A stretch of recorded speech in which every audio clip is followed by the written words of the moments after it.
Hello and welcome back to Stop and Go F1 for this, a bit of a sad video. The preview for the Chinese Grand Prix will be out later on today, but unfortunately we just heard the sad news that Eddie Jordan has passed away, age 76.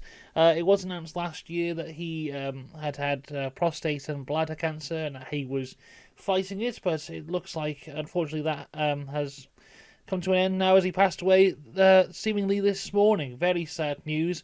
Eddie Jordan, a complete and utter legend of Formula One. I think, the word legend gets thrown around a lot, especially in sports, but with Eddie Jordan, I think it should stick because not only of what he did on the track, but what he did off the track as well. He was a fantastic guy. Really, just funny as well, whenever you'd watch him, he would be incredible. Like, for me, coming into watching the sport, he joined the BBC coverage when they took it over from ITV in 2009, and he was absolutely fantastic as a media pundit. I think one of the best pundits F1 has ever seen. We'll get into all of that in a little bit. I guess we'll go a bit chronological here in terms of his F1 career. Of course, the owner and founder of Jordan F1. I believe he also had teams in the lower formulas as well, including, I believe he was the guy who gave Ayrton Senna his first seat in lower formulas. So, his name is so connected to so many legends of the sport. I mean, we'll talk about it later on, but he was the guy who gave Michael Schumacher his first ever Formula One drive. He was always connected to these big names, normally trying to get a bit of cash out of them at the same time, but still helping young talents get into F1 and throughout F1. Jordan F1 joined the grid in 1991, would stay there for 15 seasons, and I mean, it's something that we don't necessarily see now, which was more popular back in the day, but these independent teams that weren't associated with these huge companies or other kind of car manufacturers, not the likes of your Ferrari or your McLaren. You'd have teams like a Jordan or a Williams, just a team built by one man who's just gone, right, I'm slapping my name on the car, I'm putting my money here, and we're going to go racing. The only one we really have now is Williams, and even they aren't really independent anymore with the Dalton Capital group there. You could maybe argue Haas, but then that's connected to the whole Haas, whatever that company is that make lathes or whatever. But yeah, back in the day, we'd have this more often, these independent teams, your likes of your Williams, your Jordan, your Tyrrell, even like your Brabham. And, it's a real risk that he was taking there because it was his name on the door. But you know what? For what he had, he was so successful. Like I said, 15 seasons, 19 podiums, 4 wins, 2 poles, and 1-1-2. And, you look at those numbers and you go, oh, well, maybe that isn't too great. But when you're considering he took it to the likes of Ferrari and McLaren, and he won. And in the height of the Jordan team was in 1999, where they came third in both the Drivers' and the Constructors' Championship. Heinz-Harald Frentzen coming third in that championship was in contention for it for quite a bit of that year as well.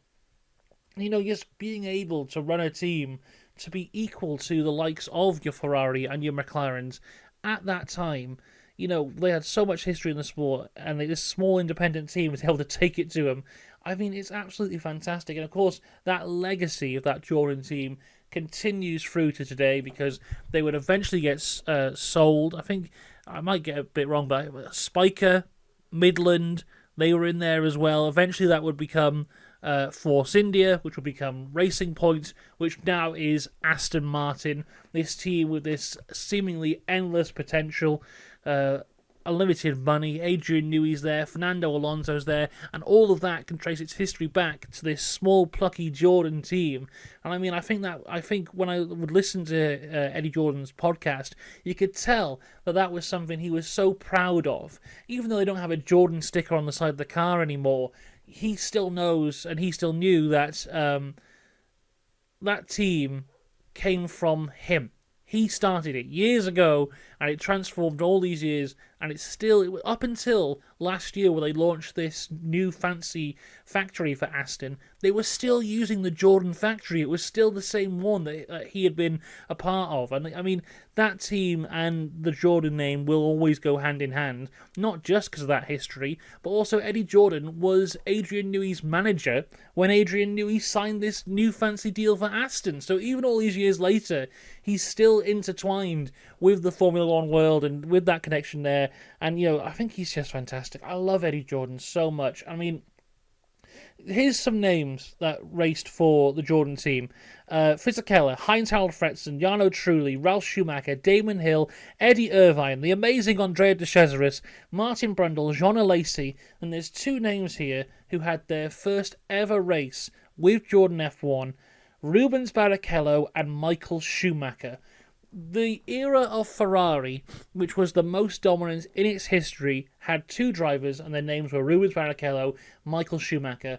Both of them got their starts in Formula One thanks to the Jordan F1 team. Now, of course, Schumacher only had the one race before old Flavio would come in and steal that contract away. But, Rubens had a few races for Jordan there. But either way, Benetton do not go for Michael Schumacher from nothing. They went for him because of what they saw him do in a Jordan car. That's the start of that legacy there, that incredible career. You can argue if Michael Schumacher is one of the greatest of all times or the greatest of all times. Either way, he's up there as a legend, and all of that starts in a Jordan car. I mean, that's how important this is. And of course, with Rubens as well, that was at one point the longest career in Formula One history. And again, starts at Jordan. I mean, it's so important, these smaller teams giving people a chance, but also, they not just a chance. Heinz-Harald Frentzen nearly won the world title in a Jordan. I mean, it's just insane what he was able to achieve with this team. It's just, it's so sad, man. For me personally, though,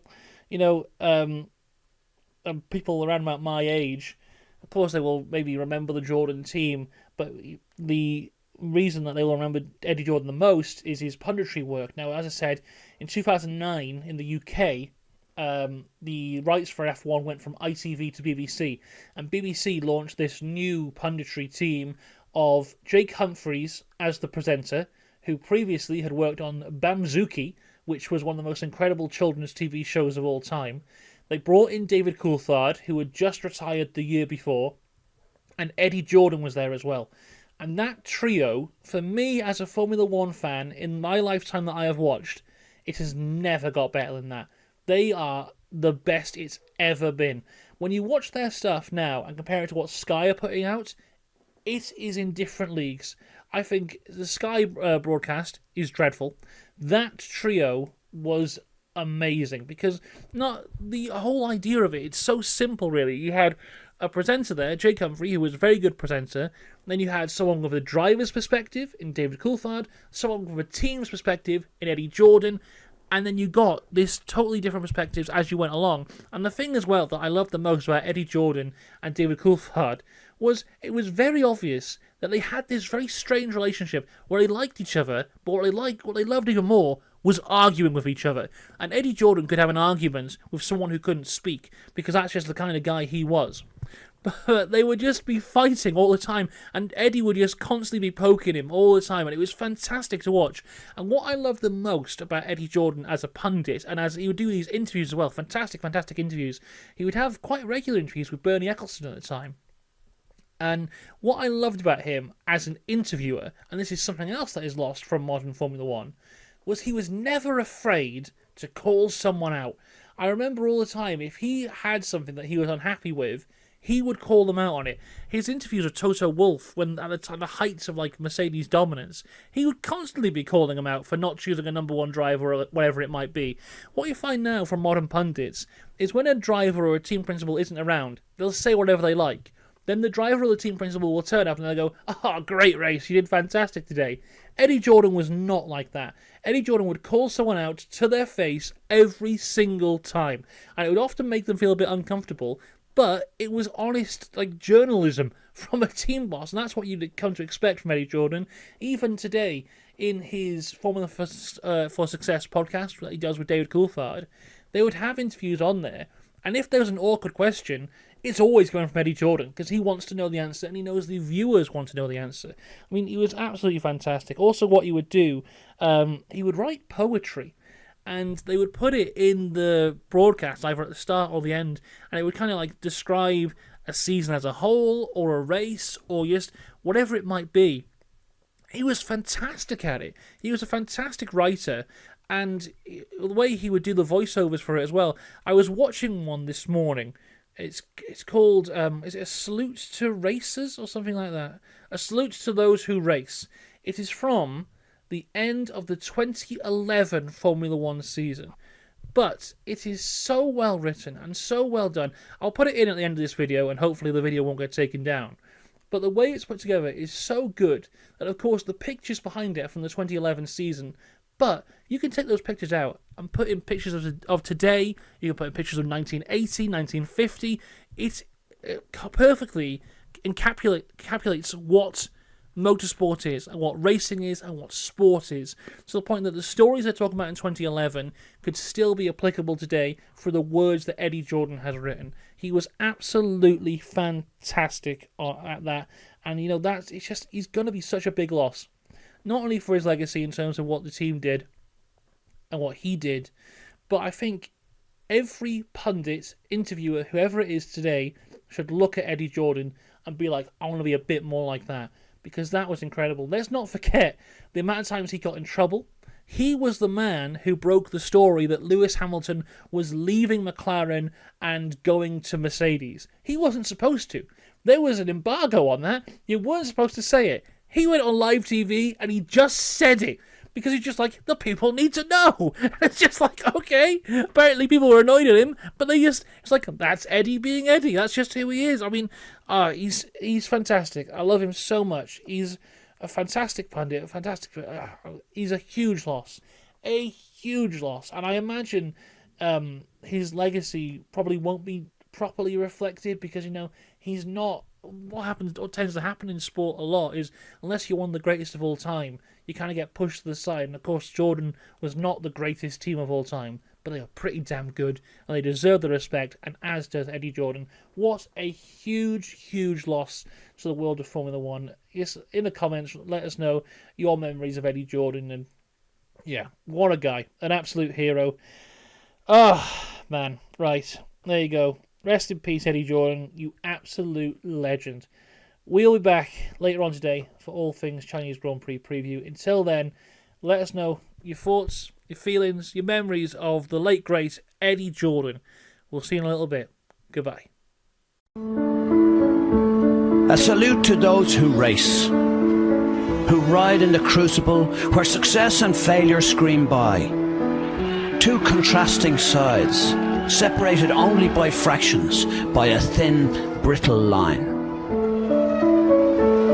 For a while, perhaps, victory and glory are companions. The world, it seems, belongs to you. But never think it is forever. One slip across the line and you are lost. Once a challenger, now no more than a follower. Mark, you need to maintain the gap. Once champions, now only supporting players.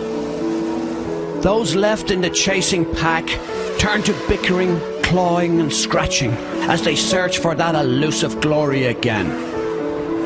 Good job, man.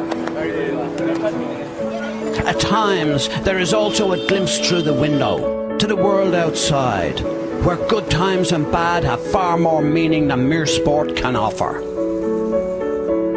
Some have to leave the stage while others linger, held fast, thinking that triumph is still close at hand. It is a fine line between he who leads and those left behind in the spray. Patel's got Wade. Yeah, he's got Wade. But leads the Grand Prix. What drives them all on?